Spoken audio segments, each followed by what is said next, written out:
Hey guys, welcome back to my channel.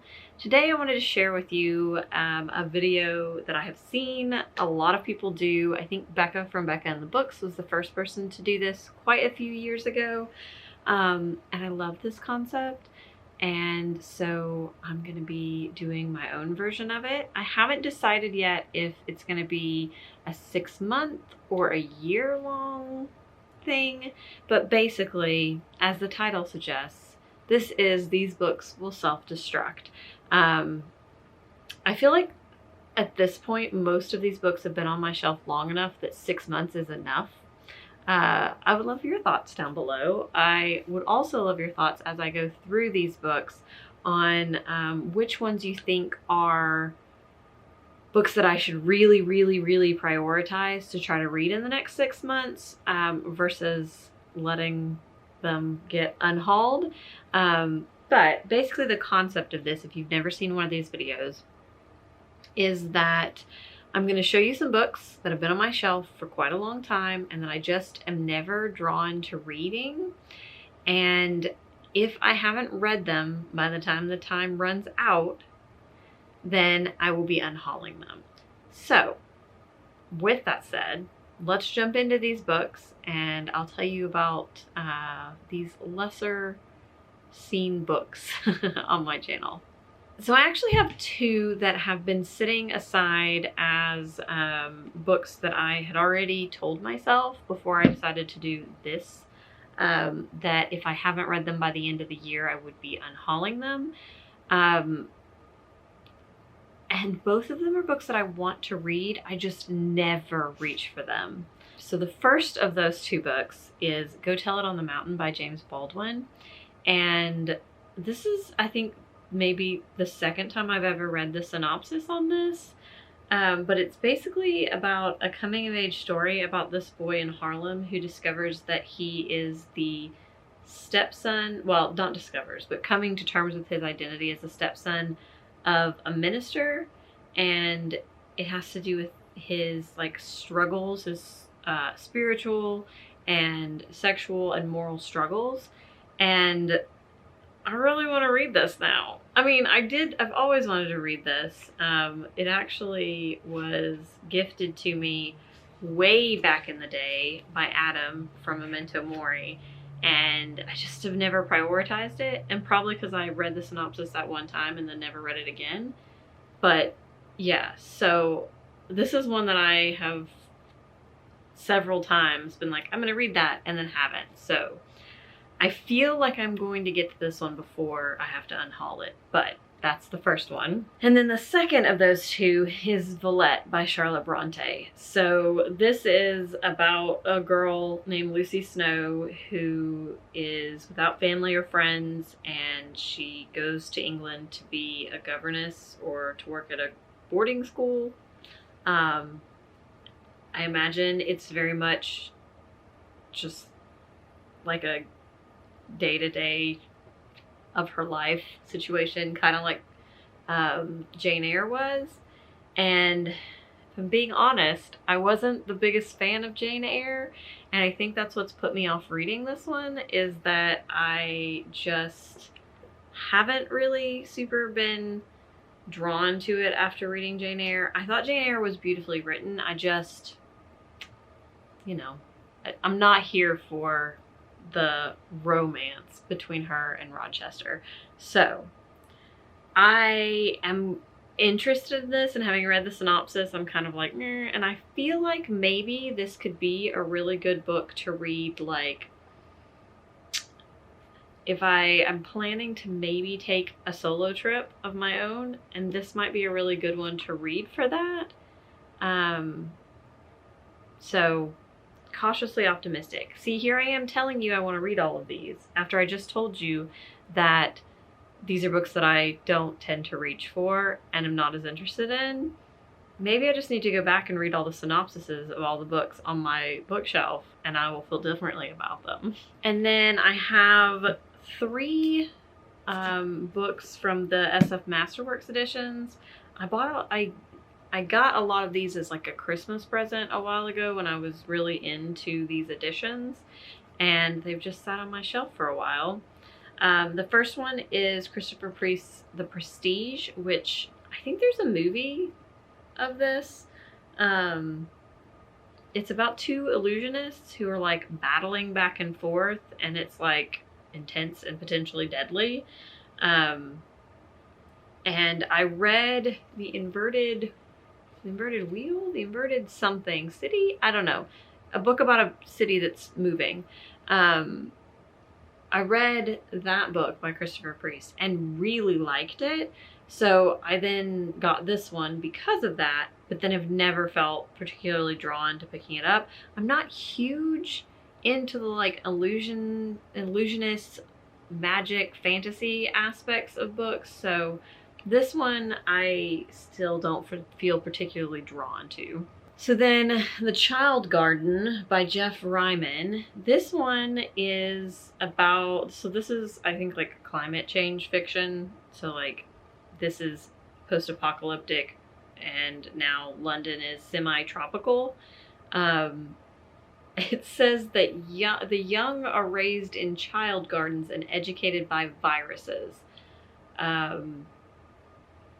And it very much seems like it's a a society where everybody's supposed to conform to a specific way of doing things. And then Melina is different and she's resistant to the viruses, so she may be changing things. So this one is vaguely intriguing, but I also wouldn't be sad to see this one go. And then the third one is Engine Summer by John Crowley. And this one is, it's also post-apocalyptic and sort of like people live in these villages where they don't remember the past and everything is like untouched by pain and violence. But then this guy goes on a pilgrimage for self-enlightenment and discovers the ruins of a city and potentially starts to remember the past. I'm not really sure. Intrigued, but also not overly excited by that concept. So yeah. And then I have Early Riser by Jasper Ford. And this one I got from Mr. B's in Bath. They did a subscription service where like you could fill out this information and then they would ship you a book. And I did this in like early 2020. It was a gift from my husband. It was like a 3-month thing. And this was one of the books. I have never really been sure about this one because it's basically talking about, like, I don't even understand the back. It's, yeah, I think it's written in second person potentially, but it's also talking about like a viral outbreak of dreams and then the dreams start killing people. And I'm not overly interested in that one. I will be surprised if that one doesn't get unhauled. Then I have Lady Audley's Secret, which I really do want to read, but just am never drawn to. So this one is about a woman who she's young, beautiful, mysterious, and she shows up and basically like shakes up society. And she's very scandalous and different and like, yeah, it says, the last part says that she perfectly embodies the concerns of Victorian age with morality and madness. So I have heard good things about this. Oh no, apparently my book is torn. That's unfortunate. But I never feel drawn to this, to be honest. And then I have a Snowball in Silver by Laura Wood, which this cover is so pretty. And so this one is an odd one because I've read Laura Wood's other 2 books and they were so good. This is YA and it's historical. Yeah, I think all of them are historical. And they just are so fun. And the other 2 books I think had really nice slow burn romances in them that were done beautifully. And they all have these gorgeous foiled covers. So that's part of why I've never gotten rid of this one. I did read the first chapter of this and was not really all that interested when I did. This one is about an 18-year-old in 1931 who runs away from her home to pursue acting, and yeah, so it follows her after that, and it's a love story and also a story about her gaining independence, I think. But I'm not sure, and I feel like because it's a Snowfall and Silver, it feels like I need to read it in the winter, and I just never tend to be in the mood for it. So there is that. Then I have Sous Chef by Michael Gibney, which I picked up because Olive from A Book Olive talked about it around Nonfiction November. And this one kind of gave me Kitchen Confidential vibes. And then I saw it on Book Outlet, and Book Outlet is my demise. That's why I never go on that website, because then I just buy random things. But anyways, this one is a behind the scenes look at what it's like in a fine dining restaurant in New York City. The thing that makes me pause about this is that it is written in second person.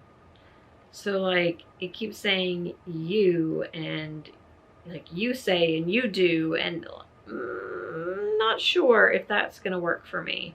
So this is one that I feel like I might try a chapter of and see how I feel about the way that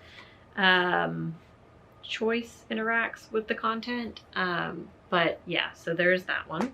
Then I have The Adventures of China Iron, which I picked up for an indie press project because we did Charo Press, and I still haven't read it like a year later. This one's set in 1872, and it follows a girl named China, and that's mostly what I know. It's really her like life in Argentina, and her husband joins the army, and then she flees to Argentina. And yeah, I don't know, like I think I read the first chapter of this one, and it was very like